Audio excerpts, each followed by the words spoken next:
Evan Bayh is upset about the situation on the ground in Iraq, and as well he should be. He's a Democrat of Indiana, and he's talking to Petraeus and Crocker here. Let's share that with you from yesterday. And the theory has been, look, insecure people don't make hard decisions. We need to try and increase their confidence, their security, so that perhaps they'll begin to make the hard decisions. Just doesn't seem to have worked that way. They dither, they delay, and so we face this dilemma. If we stand by them, they tend to take our support for granted and seem a little more comforted by that and don't make the hard decisions. And yet your advice, as I understand it, is timelines would not be helpful. So my direct question to you is, what about accountability for taking these hard steps? What about consequences if they don't? 60 to 70 troops every month, $9 billion to $12 billion every month. They're not doing what they need to do. When do we say enough already and have some consequences when they don't? Again, it's important to bear in mind This is Crocker. the recent past. 2006 up through early 2007 was an extremely bad period in Iraq. Not only were things not moving forward, they were sliding back in political terms, economic terms, and above all in security terms. Iraq came pretty close, I think, to just unraveling in the course of that year that began with the February bombing of the Golden Mosque in Samarra. There is some history in Iraq before that time frame you just mentioned, and they weren't making progress then either. Senator, the challenges are immense.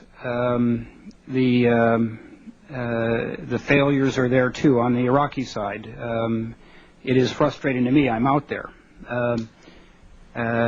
We are pushing them constantly in all sorts of ways. But I've got to be honest. This is going to take more time. But I've got to be honest. This is our top ambassador in Iraq, and his answer is, I got to be honest, we're totally screwed. Okay. Look, Evan Bayh hit him good there. He's like, look, you keep talking about, we've been talking about progress for 4 years, and there wasn't any progress. And you're going to the past for me, and yeah, I can go to the past. And all this time, you've been telling me they were going to work on something they haven't. And so what incentive do they have to work on anything if they don't get punished for not meeting any of the deadlines they were supposed to meet in the last 6 months? And the answer that Ambassador Crocker has is, yes, it's been really disappointing. So why should we give you another year for more disappointing results? Just think about this as we go to the break.